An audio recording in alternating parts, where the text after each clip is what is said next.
Hi, welcome to 4Score Game Reviews. This is a channel in which I plan on reviewing games based on a 4-category rubric that I developed specifically for games that rely on a sense of immersion.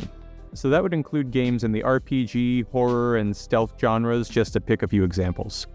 This video is part 2 of my review for Avowed and Fallout New Vegas. Part 1 looked at the elements of both games that were related to their surface level appeal, so that includes things like their visual presentation, writing, world design, things like that. If you haven't seen that video, I'll put the link to it at the top of the description of this video. In this video, I'm going to be talking about all of my scoring categories that have to do directly with gameplay.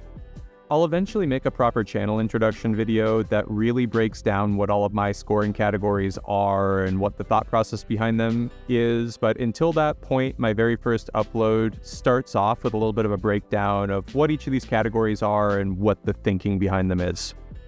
With that out of the way, let's move right on to category 2 of the review, depth of engagement. So in the category of depth of engagement, I'm scoring the following. How deeply can you pour yourself into both games? How many different types of skill, problem solving, creativity, etc. can the player bring to their playthrough? To what extent does the player feel that their playthrough was uniquely theirs and that nobody else would have had the same experience? I'll go through the games one at a time in this category, starting with Avowed. Here's the good news. In terms of pure gameplay, with all considerations of immersion and belief in the world put aside, I kinda liked Avowed.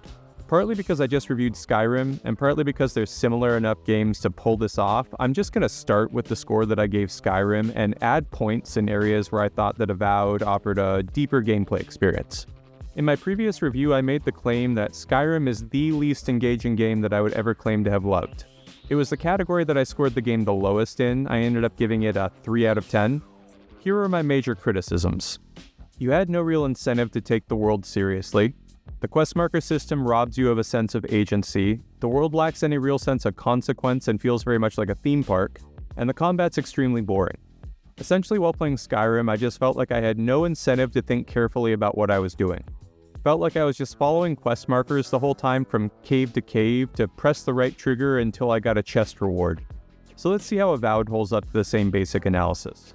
On the first point, the game actually does give you a bit more of a reason to think through the choices that you make. The story branches and shifts a bit based on the choices that you make, and your followers and the world around you will change as a result of your choices. Now here's the thing, Avowed does, quote, choice and consequence, in my absolute least favorite way that a game can do it. In my last review, I talked about a famous Sid Meier quote, which is, a game is a series of interesting choices. And I mentioned in that review that while I agree with the basic idea, I wanted to clarify that I don't really just want a game to shove opportunities in front of me to decide the fate of some person or thing.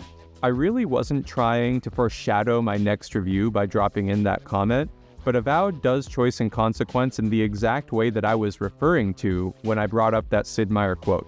While I do appreciate that Avowed lets you make choices in dialogue and that this does have some effect, in Avowed it doesn't ever really feel like you naturally get to experience the consequences of your choices. It just feels like the story comes to these checkpoints where A or B will happen depending on who you sided with. In Avowed, I only ever really felt like my choices were affecting the movie that was inevitably going to play at the end of my playthrough. But the thing is that I didn't care whatsoever about any of the characters that I'd met in my journey, so I didn't put a whole lot of thought into any of my choices. For reasons that I talked about in part 1 of this review, I had totally stopped caring about the world and the characters in it by roughly the midpoint of the game. And by the end of the game, I was just sort of slamming the spacebar to get through all the lore babble just to get back to combat and world exploration. Here are just a couple of clips where I was doing exactly this until a point came in the dialogue where I had to make a, quote, big decision that I didn't care at all about.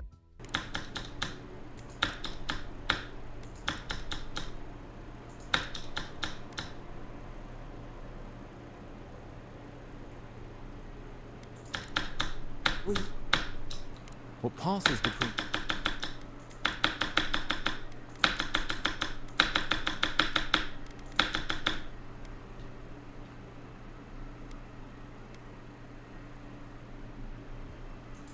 Oh, God.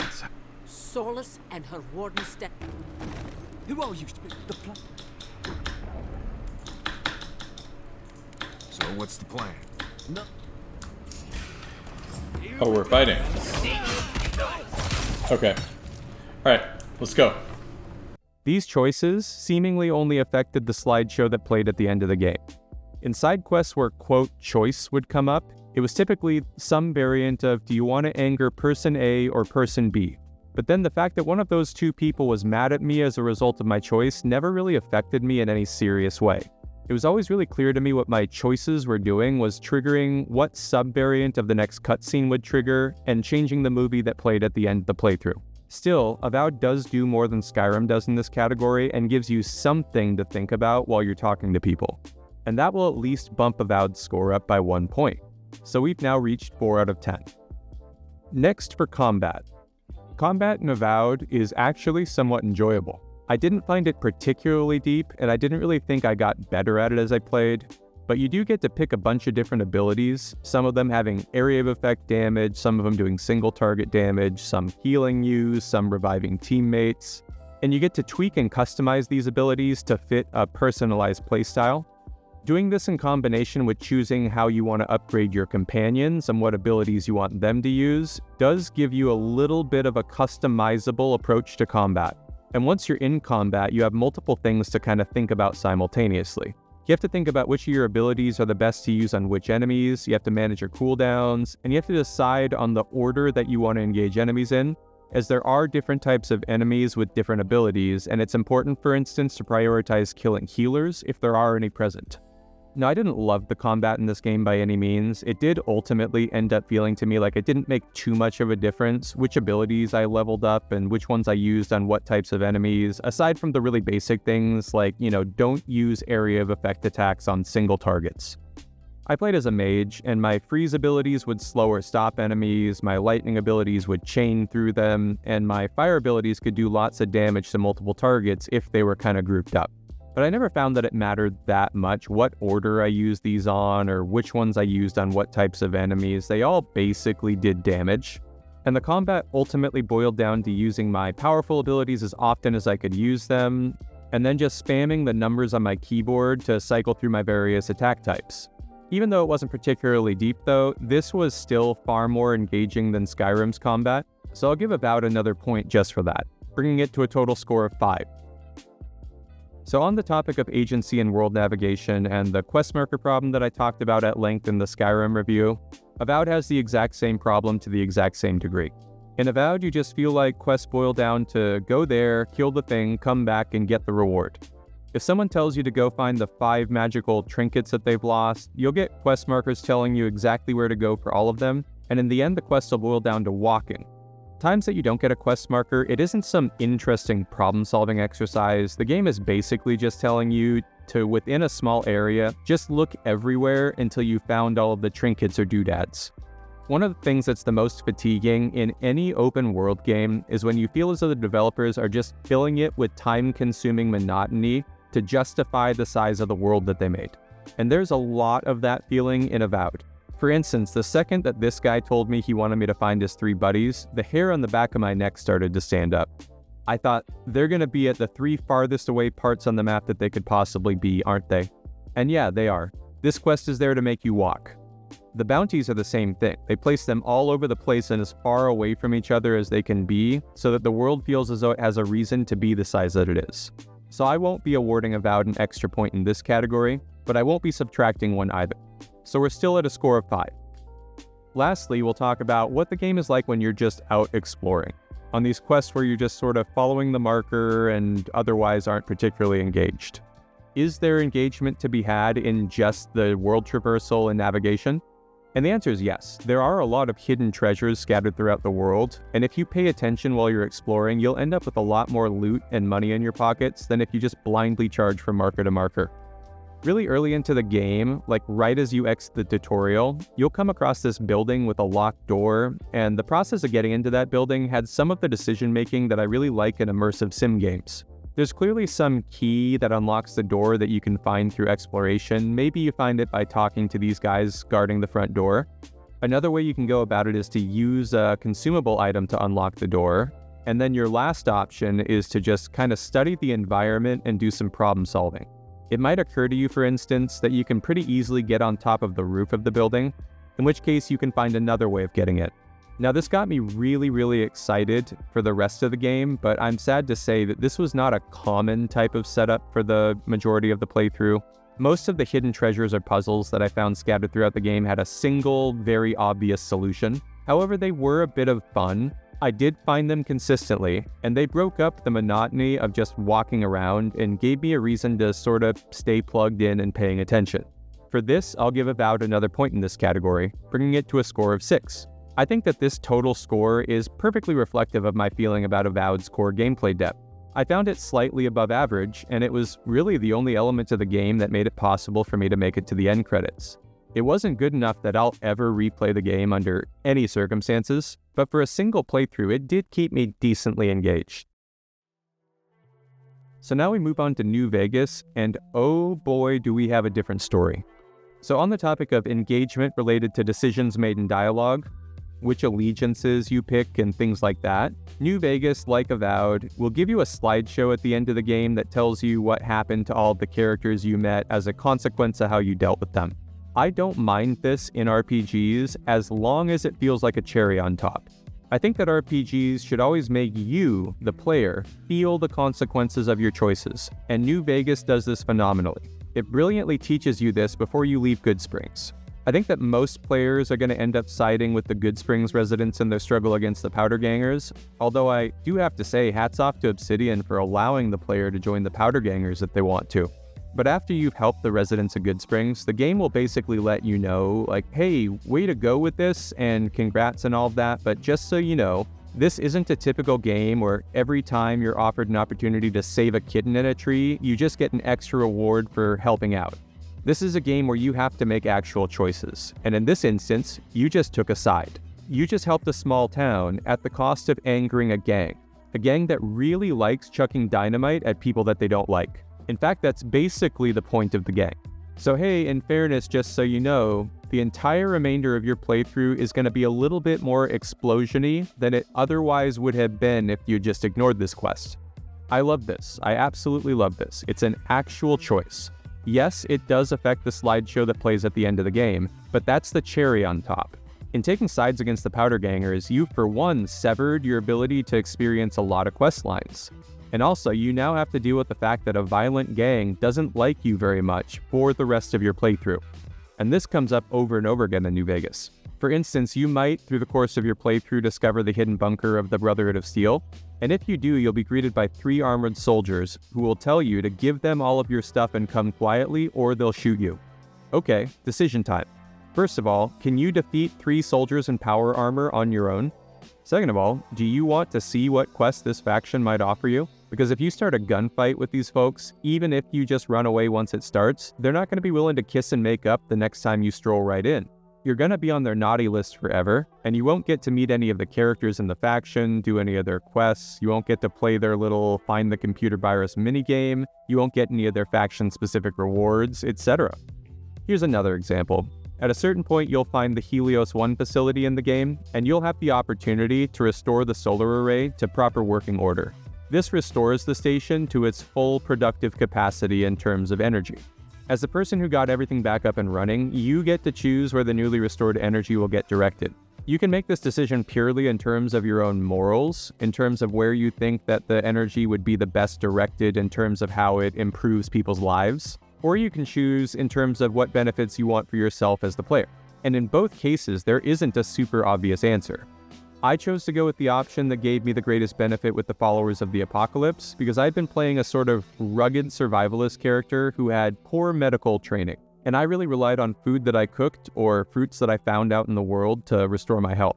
I really thought I would benefit from having a better relationship with a faction that could give me ways of dealing with severe injuries because of my limited medical training. I could have chosen instead to enhance my standing with the NCR by routing the power to their military bases, or I could have said to hell with all of these people and use the power from the station to power an extremely powerful solar death ray weapon, which is very useful, for instance, in situations where you run into something like a big pack of death claws. The game is just unbelievably dense with meaningful decision-making. In finishing a series of side quests for the king, I was given the option to choose a favor from the king.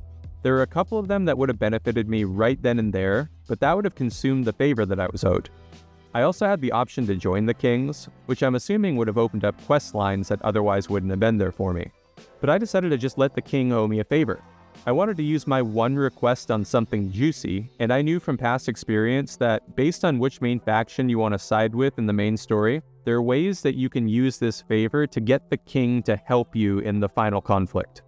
This is a real choice because it requires that you forego immediate benefits in order to get a benefit of another type at a later time. And just while you're out exploring the world, the game gives you all of these micro decisions. Like say you find a hostage tied up while infiltrating a casino that the powder gangers have taken over and you free him. Do you want this guy to stay with you and help you fight the powder gangers? Keep in mind, if he dies helping you, he's dead. And if he was important for any quests, that quest is now gone. New Vegas constantly makes you consider your next move, and it just adds to how compelling and believable the world feels. Now I want to talk about the quest marker system of the game. In my last review, I juxtaposed how Skyrim and Kingdom Come Deliverance do quest markers, and I gushed over how much better the latter handles them. While I don't think that New Vegas does quest markers as well as Kingdom Come Deliverance does, it still avoids what I would call the cardinal sin of quest markers. The worst thing that quest markers can do is rob you of a sense that you have any reason to think about the world as though it were a real place. It should never feel like there's no additional engagement to be had aside from going where the arrow tells you to go and just following orders until the quest is done. The player who thinks about the situation as though they were actually there and who explores should always end up having a better experience than someone who just blindly goes where the marker says to clear quests off of their checklist. I'll show you what's so great about New Vegas' approach to quest markers by just showing you one quest involving the White Glove Society. If you're trying to follow the storyline where you eliminate all the major factions and lead to the creation of an independent New Vegas, Yes Man will tell you that you ought to familiarize yourself with all the major factions and decide who you want to side with or maybe take out. One of the sub-quests you'll get within that larger quest is to go talk to the White Glove Society that run the Ultralux Casino in the Strip. If you're just following the quest markers, once you go and talk to the White Glove Society, all that's going to be apparent to you is that you can go back to Yes Man and tell him that the White Glove Society can be ignored. You're only going to find other options for how to proceed with this quest by looking around a bit. You might, for instance, just naturally discover for yourself that they've got some, let's just say, avant-garde culinary tastes. You can also sort of piece together that there's something fishy with these people just by walking and talking. That's an interesting position there. You know what? You guys really ought to write a song about how you don't eat people. We do not eat human beings. It's no good to eat people. You know, something like that, just so that there's just no room for doubt left in people's minds that you don't eat people. But the first way that New Vegas stops quest markers from ruining your immersion is this sort of nesting of quests. Just because the marker tells you to do something doesn't mean that you've discovered all that there is to discover about a quest. This leads to a second and bigger way that New Vegas keeps the quest markers from ruining your sense of engagement, which is quest branching and decision-making within quests. So back to the quest line with the White Glove Society. You can discover that they have someone held as a prisoner somewhere in their casino, and that these cannibal freaks are intending to serve this prisoner as the main course at an upcoming banquet. The game gives you a ton of avenues to proceed with for how you want to handle this. For instance, you can actually side with the cannibals and help them cover their crime by framing the prisoner's father for the murder. Assuming, however, that you're not a total psychopath and you want to help free this prisoner, you have a plethora of options for how to go about it. You can do pure stealth, just sneak in and bust him out. You can try to drug the entire White Glove Society during their banquet, which creates a wider window of escape. You can try to find an alternative meat that you can use to sort of trick the White Glove Society into thinking that they've eaten the prisoner. Also, if you're skilled with dialogue, you can use trickery in a couple of different ways to sort of hoodwink the White Glove Society into making the circumstances of your freeing the prisoner easier. And in your playthrough of the game, you can do any of those things you like, if you're the type of person that negotiates with cannibals. Let's talk about the combat in this game for a minute. I find it extremely engaging for a number of reasons. For one, just the fact that it has basic first-person shooter elements to it gives you all of the engagement opportunities that entails right off the bat. You get the engagement depth of just how you move, take cover, prioritize what enemy to attack first, deciding what part of the enemy to target. All of that plays a big role in your success.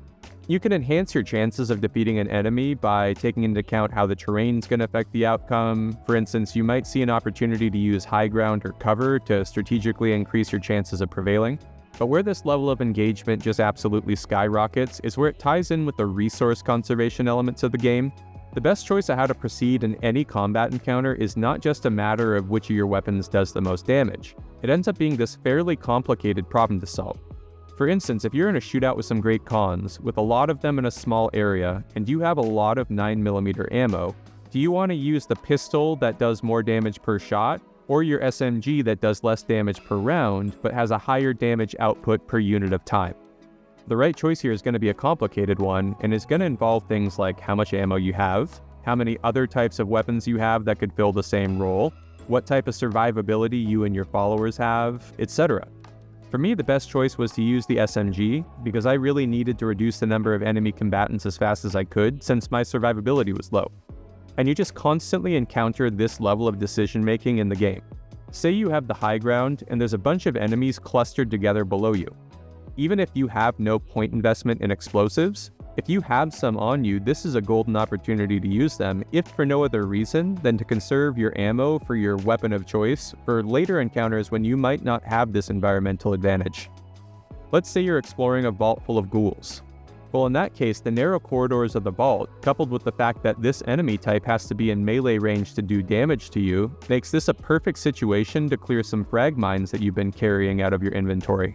Just set them up around a corner where you think there will be ghouls on the other side, and bait them into running into the mines, and voila, ghoul soup.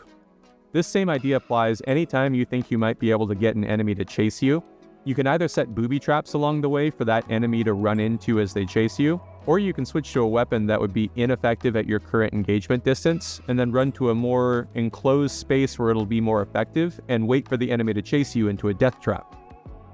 Stealth in the game actually feels pretty well implemented. Enemies have a pretty easy time detecting you unless you're really high level, or if you use a consumable item to enhance your sneaking ability. So stealth typically ends up feeling like a way that you can get an early leg up in a combat encounter by quickly neutralizing the toughest looking enemy, rather than just being the system you can abuse to be a one-shotting murder machine. I like this a lot because it gives you a reason to study your enemies and to not just start to shoot at whatever you come across. While just exploring the world of New Vegas, you have all of these decisions to make at all times, even if they're just as simple as should you fight or outright avoid a group of enemies. Oftentimes, I'm trying to make the decision of, will I get more resources out of fighting this enemy than it's going to take to kill them? You also have to decide before any encounter what you're going to do if you do get injured.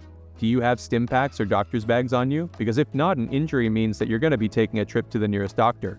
For that matter, are you currently suffering from any ailments or injuries that will decrease your combat effectiveness? And if you do decide to fight, which weapon are you going to use? Do you just bombard them with an all-out attack, or do you try to use some combination of stealth, ambush tactics, or terrain manipulation to your advantage? I gave Avowed some praise for being full of these little puzzles leading to loot rewards, but New Vegas does the same thing much more effectively. Your opportunities to find cool and unique loot are way more satisfying in New Vegas because they'll frequently require you to follow breadcrumbs laid out in terminal logs. For instance, you might see some logs that tip you off that there are some experimental weapon variants hidden somewhere. Or maybe that a vault has a well-stocked armory if you can find all the keys you need to unlock it. These are just way more engaging and interesting than blow up this barrel to expose this obvious weak spot in the wall, or electrocute these things that power up this door. And the extra level of engagement doesn't stop there. See, if the rewards for these little treasure hunts directly fit with your playstyle, the choice is usually a complete no-brainer to just incorporate them into your repertoire. Because frankly, some of the best weapons that you're going to find in the game for any playstyle are going to come from these little treasure hunt expeditions. But let's say you find something that isn't directly tied to the way that you play. You now get to make the decision about whether you want to try to sell the thing, or if you maybe want to try to change your character progression to be able to incorporate this new weapon. You might also just decide that this weapon is powerful enough that it's worth keeping in your inventory even if you are ineffective at using it with your current stats. Just selling the weapon outright is a tempting option because in this game you have a constant need for money. You always need more ammo, more stim packs, equipment to repair your gear, etc. So a big chunk of caps is tempting. In my most recent playthrough, I decided to sell an experimental plasma rifle that I found in one of these treasure hunts. But when I found some C4 and a detonator, I decided that there was just too much potential in this weapon for me to sell it. I just thought, I'm gonna find some situation in the future where this is just the perfect solution, and it's gonna be worth foregoing the money that I could make selling it now to have that opportunity. And spoiler alert, I ended up being right. New Vegas is an incredibly engaging game. You're always making meaningful decisions, you have strong incentives to pay close attention to the world and take it seriously, and you have a real sense that the character that you've created and the playstyle that you've developed is unique to you. I'll give New Vegas a 9 out of 10 for depth of engagement. Let's move on to Category 3, Immersive Synergy. Well, I don't want to spend a bunch of time in every video explaining every category. Until I've made a dedicated channel introduction video, I am going to just do some clarification on what I mean by Immersive Synergy in all of my reviews, because I think it's the one that is potentially the most confusing.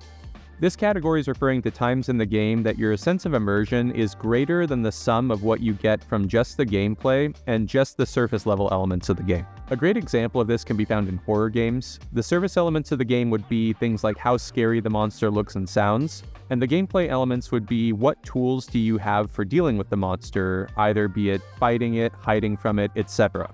A horror game would score well in this category if the ways that you had for dealing with the monster actually enhanced its scariness.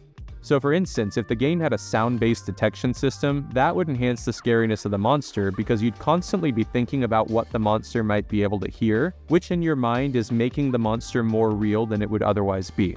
This would make the monster scarier than just the gameplay and just the visuals and the writing could independently achieve. It's the result of a synthesis of these two things, or a synergy between them. I'm going to flip the order in this portion of the review and talk about New Vegas before I talk about Avowed.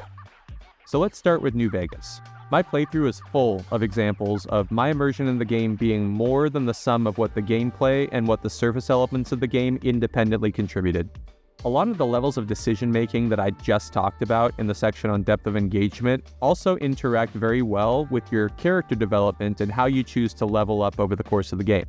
This interaction often happens in ways that give you a very strong sense of being a unique person with a unique role to play, very appropriate for a role-playing game. I'll just tell you a little bit about how I decided to play my most recent character and how that led to opportunities for immersive synergy.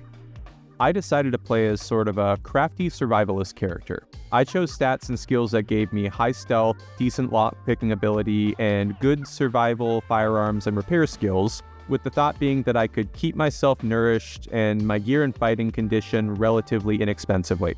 My approach to combat was to try to scavenge for and craft my own ammunition, and then to use that ammunition as efficiently as I possibly could through a combination of skills. I would use my sneaking ability, both for the critical damage bonus that it offers, and as a way of outright avoiding instances where I would inefficiently use ammo. And I'd use my gun skill to just do a lot of damage per shot with my different weapons. This is basically what building a character is in this game. There are all of these hazards out in the world, and there are all of these resources that you can recruit to help you navigate these hazards. And building a character is basically deciding which of these resources you want to have an edge in tapping into, and which ones you're, as a consequence, going to have to forgo using. This defines who your character is, the role that you play, so to speak. And on top of how your choices affect you in world exploration and combat, there are a lot of ways that the game will wrap these choices into your dialogue options, so that you take on this very strong and unique sense of being this alternate person in this other world. Let me just tell you a bit about my most recent playthrough. I would describe the character that I played as resourceful and deadly, but squishy. I generally like these types of characters in RPGs. I think it's an interesting trade-off. If I approached combat situations in a way that was clever, I'd always come out on top. But if I charged in guns blazing, I'd die very quickly, or I would end up with severe injuries. I had some decent skills for gathering resources from the world. I could get into hostile environments and leave with a surplus of scavenged goods due to my sneaking and lockpicking skills, for instance. My character was essentially all about picking smart engagements, using resources efficiently, and staying in fighting condition in a way that didn't break the budget. Part of this was relying on food that I cooked myself or food that I foraged for healing, as opposed to using expensive medical equipment, so that I had that medical equipment to sell to vendors. However, this meant that I really had a strong reason to avoid big fights where I'd potentially get seriously injured. Nicks and boo-boos I could fix on my own just fine with gecko steaks or eating some prickly pear fruit that I'd foraged, but broken limbs or massive injuries would require that I take a trip to a physician or use a scarce and valuable healing resource. These were all the more valuable for my character in particular, because I was inefficient at using them because of my low healing skill. This led to moments like the following. While out exploring on one occasion, I ran into a group of deathclaws and just immediately noped out of there as quickly and quietly as I could. I went so far as to pop a stealth boy to sneak past them, which is something that I really saved for dire situations like this just due to their value and rarity. While trying to make it to Novak at the start of the game, I had to pass through Powderganger territory, and this was after siding against them to help the residents of Goodsprings, so they still felt rather pissy and explodey about the whole thing. I was hurt from an encounter with them, but I noticed that a traveling trade caravan was headed into Novak, so I decided to travel there with them, knowing that the armed guards of the caravan would engage any Powdergangers who attacked us, so that I wouldn't need to use any of my valuable stim packs, and would just be able to heal with the doctor in town when I got there. I had a lot of cases like this in the game where, because of my survival skills and the increased value of stim packs given how many of them I had to use to heal, I decided not to heal after being injured and instead try to get myself back into fighting shape by hunting for and cooking food or foraging. I'd do this as a holdover until I could get to a doctor who could fix my more severe ailments. I also had plenty of occasions where I used a turn of events that naturally happened in the environment to escape from danger. For instance, while out exploring the desert, I had an occasion where I started to be swarmed by giant ants. I generally try to avoid fighting insects because they take a large amount of ammo to kill relative to what you get from them in return. I just generally don't find the loot that you get for them as adequate compensation for the amount of ammo you have to dump into them. So when a bark scorpion decided that he wasn't having any of this ant nonsense in his desert, I took this as an opportunity to just escape, as the ants now had a new target. Here's another thing that I love. Because of the outfit system, like the fact that dressing in an NCR uniform will lead to other rival factions recognizing you as an NCR member, I have a reason to think very carefully about my attire. For instance, if my most highly protective armor is a set of NCR armor, it still isn't worth wearing that armor if I'm going anywhere near Legion territory, as even if I've maintained a neutral relationship with that faction, the NCR armor will override that and they'll attack me. This also gave me a reason to carry Powderganger armor in my inventory as I traveled, since they really didn't care very much for me. The fact that this took up valuable inventory space, and the fact that it wasn't a perfect end-all be-all solution to my problems, for instance, sentries and high-ranking officers of the group see through the disguise, these things just kept it from feeling like a cheat code that I discovered. It felt like a crafty trick that I could use to stay out of danger that had appropriate limitations and downsides to go with it. In world exploration, I was fairly lethal, but I needed to stay out of head-on fights with tough enemies. I would generally succeed through stealth and craftiness, either by setting up booby traps, slipping dynamite or grenades into people's pockets when they weren't looking, using sneak attacks with critical headshot bonuses, etc. But I'd usually die or be badly injured very quickly in direct heavy fights. As a result, when I found myself in the situation where I'd found the Brotherhood of Steel bunker and 3 soldiers in power armor told me to go with them quietly or they'd shoot me, I was in a situation where I just had to do what they said. It was just baked into how I had built my character. I was in a position where I had to comply. If this were happening out in the open desert where I could snipe them or maybe use the terrain to get a tactical advantage, we'd be talking about a different story. But in this situation, it would have been completely futile to try to fight them, and I just had to comply with their request. Similarly, I had to make do with the fact for my entire playthrough that I wasn't going to have a lot of luck persuading people or in navigating the computer systems of the game. Both of these playstyles, Silver Tongue Devil or Tech Genius Hacker Boy, have their own set of massive benefits and limitations that go with them. And in every situation that I came into in the game, the choices that I had already made about how I built my character informed me of what the best way to approach every situation was. I was a rugged, crafty survivalist. There were things that I was going to be excellent at, and there were things that I was going to be bad at. And it just enhanced to me the idea that just like I'm surrounded by characters that feel unique and have special roles in the world, I'm also unique and have my own specially tailored role based on my background and history. One of my favorite things about playing the game as a sort of survivalist are the systems related to weapon modification and repair, and especially ammo loading. Once, for instance, I found the recipe for hot hand-loaded 44 Magnum ammo and a frame that lets you use 44 Magnums without them degrading as quickly. That was just game over for me. That was what I structured my entire playstyle around because it just fit my idea of who this character was so perfectly. I just absolutely loved it to bits. It was very effective, but had an appropriate level of upkeep and due diligence that I had to do to keep it as effective as it was. And this is just a side thing, like a small personal thing that appealed to me personally, but the 44 Magnum in New Vegas is based on a Smith & Wesson Model 29. You know, the most powerful handgun in the world that'll blow your head clean off. And I just absolutely loved the process of running this gun, customizing it, keeping it supplied with this hot ammo source. It really tapped me into feeling like this rugged survivalist type. It made a lot of encounters in the game play out like this in my mind. Sorry I tricked you, but thanks for clearing out the geckos. Now I can get to that stash up there, after I deal with you. Go ahead. Make my day.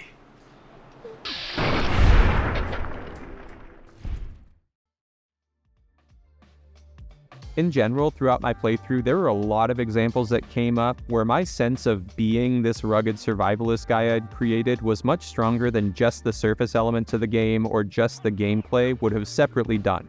And that's what this whole category is about. But here's the question. Did I feel like I was the character I had made in this game to the same extent, for instance, that I felt like I was Henry in Kingdom Come Deliverance? That's a game I gave a 10 out of 10 to in this category. The honest answer is no. It fell short of that level by a decent but not a huge margin. Overall, I would say that New Vegas was very good in this category, but not excellent or legendary, and hence I'll give it an 8 out of 10. I wanted to start with New Vegas in this category to sort of define for you what Immersive Synergy is, so that I could better explain to you why the score I'm going to give Avowed in this category is going to be as low as it is. Look, I'm not trying to dogpile on this game. I know that at the moment it's a bit of a popular target for criticism, and that has a lot to do with people's perception, whether it's right or wrong, of some of the key creative leads at modern-day Obsidian. And I just want to reemphasize what I said in part 1 of my review. I'm really not particularly interested in these culture war debates, and I really went in rooting for Avowed. Let me give one more disclaimer. I said in my last review that people shouldn't take a score of 20 out of 40 in my review system as being the same as a 5 out of 10 in a traditional review, and that for me a good game basically starts around a score of 20, with anything above a 30 being a serious must-play. A big reason for this is that I don't think a game needs to score well in this category to be good or even great. And I mean, just think about it. If a game has incredible surface level elements and incredible and engaging gameplay, but your sense of immersion is never more than the sum of these parts, does that make the game automatically bad? No, by no means whatsoever. And this is a big part of the reason that I stated at the start of the video that this scale is really only meant to apply to certain types of games. Because if you think about it, how interesting would it be to apply this scale to a game like Cuphead and then give it a 0 out of 10 for Immersive Synergy because the art style and the gameplay don't lead to something more than the sum of their parts? I mean, it'd be ridiculous. The only games that it's really fair for me to evaluate with this rubric are ones that are all shooting for a common target, and that includes a sense of immersion. But here's the thing. Avowed is a narrative-based RPG, and it's clearly in the camp of games that should be doing everything that it can to immerse you in the setting. And I just have to come out and say it. There's no more point in beating around the bush. This game is a 0 out of 10 in this category. I'm not trying to be provocative here, I'm just being honest. I was never at any point in my playthrough immersed in the setting or in the gameplay. I enjoyed parts of the gameplay through the entirety of my playthrough, but it never mixed with the surface elements of the game in a way that was more than the sum of their parts.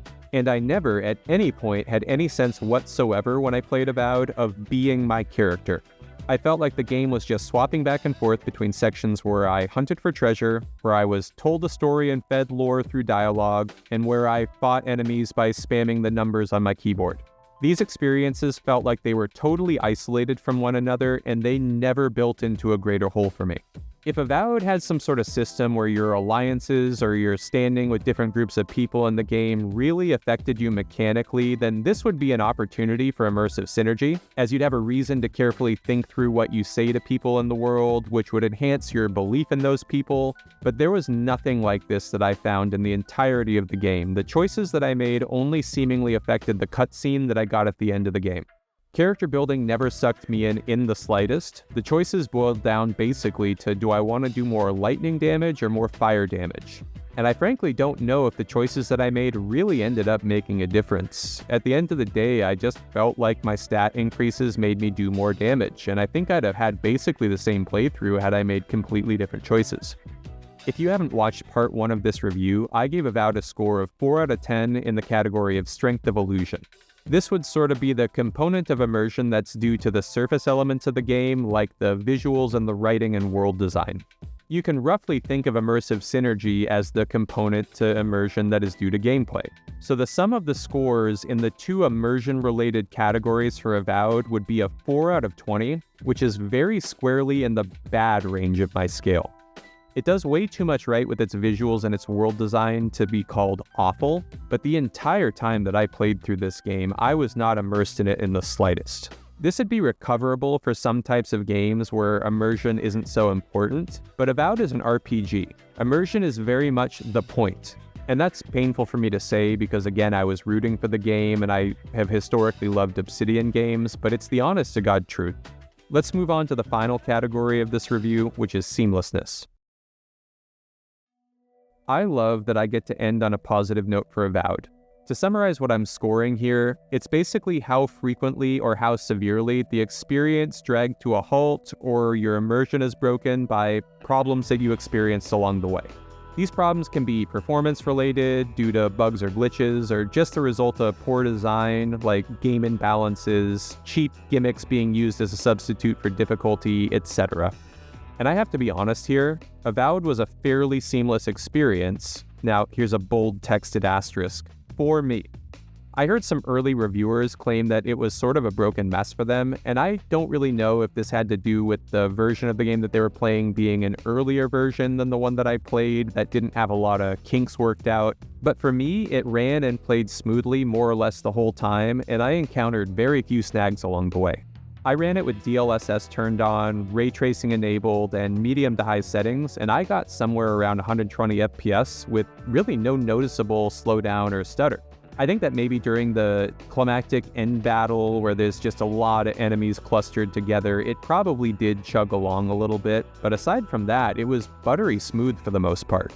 I was very pleasantly surprised at how consistent and smooth my experience with the game was. It was absolutely gorgeous, and yet it just ran like butter. And I just want to give a note of clarification on how my review system works. When I reviewed Skyrim, I docked at some points in this category for things that Avowed also suffers from, things like the world seeming kind of plastic and artificial. And here's the reason that these things won't negatively affect Avowed's score in this category while they did for Skyrim. Avowed already lost points for those things in Category 1. The problems were so severe that they stopped me from getting immersed in the first place, and they weren't therefore responsible for my immersion breaking, because immersion needs to happen before it can be broken.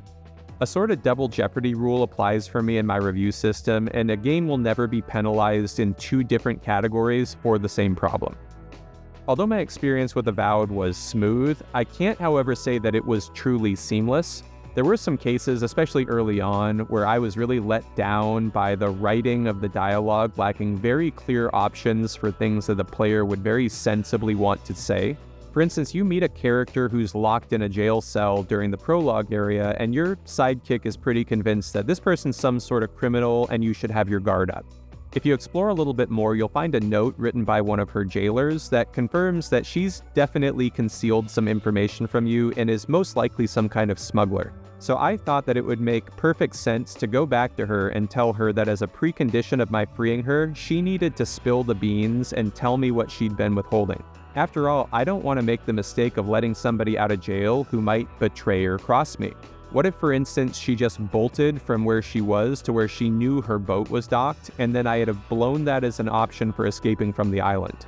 I mean, I think that this was an unbelievably obvious thing to have writing for, because most players, if not all players, are going to discover that note confirming your partner's suspicions after they first talk to her. But there is no extra dialogue option. You just have to make the choice when you get back if you want to let her out or leave her in the cell. This sort of absence of obvious options that the player might want in order to express themselves better in dialogue was a persistent one through me in my playthrough. One option, for instance, I would have used all the time would have been something along the lines of, "I don't follow you," or "Can you please explain what that noun that you just used means?" But alas, even though I didn't understand virtually anything that was said to me in the game decided that my character did understand it, and the dialogue would just proceed under that idea. So I'll dock a point from Avowed for issues of this nature in the dialogue system.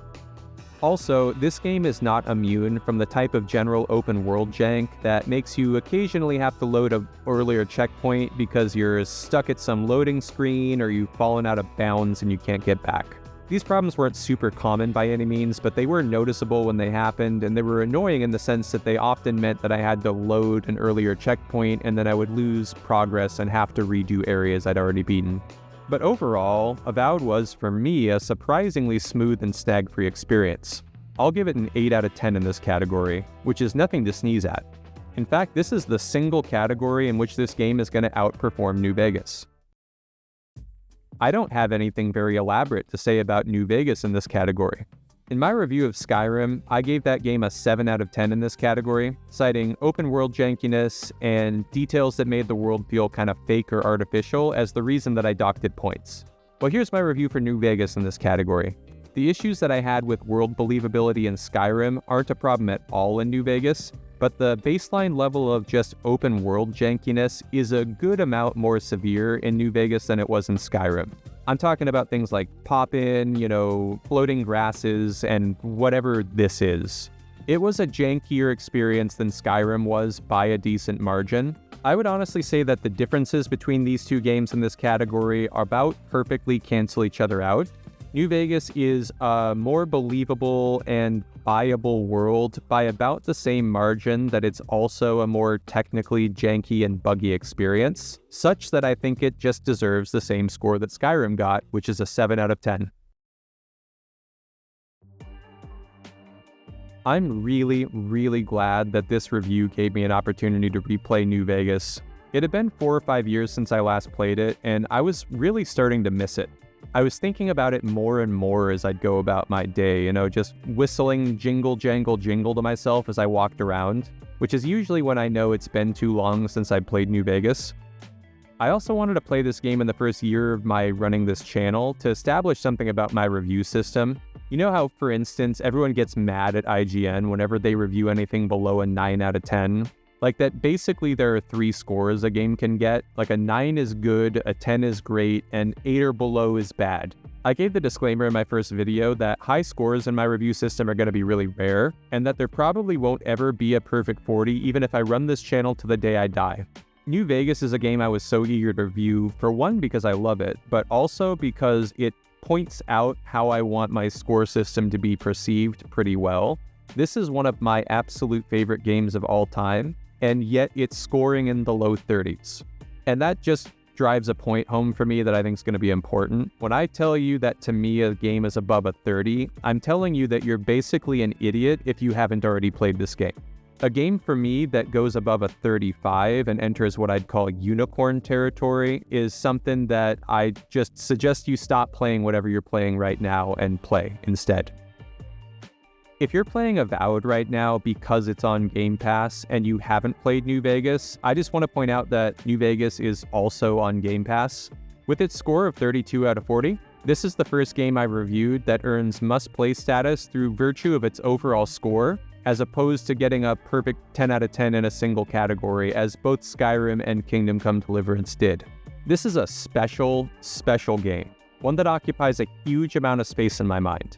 Avowed, by contrast, was a very, very forgettable game that I don't think anybody will be talking about in a couple of years.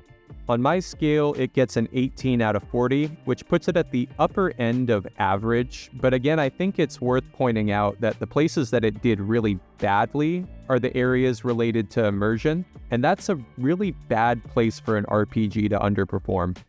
I'll definitely never replay Avowed, and I'm willing to make a bold prediction that in 3 years it'll have a basically non-existent Steam player base. Far less, in fact, than New Vegas will have at the same time. And I'm happy to have that prediction tested. Like, come back and shove it in my face if I'm wrong. I suppose that some seriously incredible DLC could kind of turn things around for Avowed, because I do think the raw materials for something special are there. The combat's really not bad, it looks great, and I want to say that the backstory and lore are kind of interesting. If you could place some characters into it that interest me and that therefore give me a reason to want to figure out what this green rock is, then I'm all for it. I like weird, dense backstory in games. I'm really looking forward, for instance, to reviewing Disco Elysium on this channel, and that's a game with just a bizarre alternate history, sorta like our history, but different in weird ways. And I mean, it's just dense and rich, and I love it. I love that game. The world of Avowed just didn't grab my attention in any way whatsoever, and I'm not exaggerating when I say I was never at any point in the game immersed in the experience. That leaves Avowed as basically a really good-looking action RPG with above average but still kind of bland combat, and real-time mushroom reflections. As pretty as those mushroom reflections are, I would never ever have made it to the credits of Avowed if it hadn't been for the sole purpose of reviewing it. I knew at about the halfway point of the game that the only reason that I was going to finish it was so I had an excuse to replay New Vegas as part of this review. And all the way through my mostly boring, uninteresting experience, I just kept repeating something to myself. It sort of became my mantra that I used to find the motivation to keep going. Big iron. Big iron. Big iron. As always, thank you so much if you made it all the way through, and especially if you made it through parts 1 and 2. I can't tell you how much I appreciate it. I had a blast making these videos, and I'm not going to pause for a second. I just have one more video that I want to make before I finally get on to Kingdom Come Deliverance 2, which is a game that I just am absolutely giddy and can't wait to play. Bye for now, everybody. I'll see you in the next video.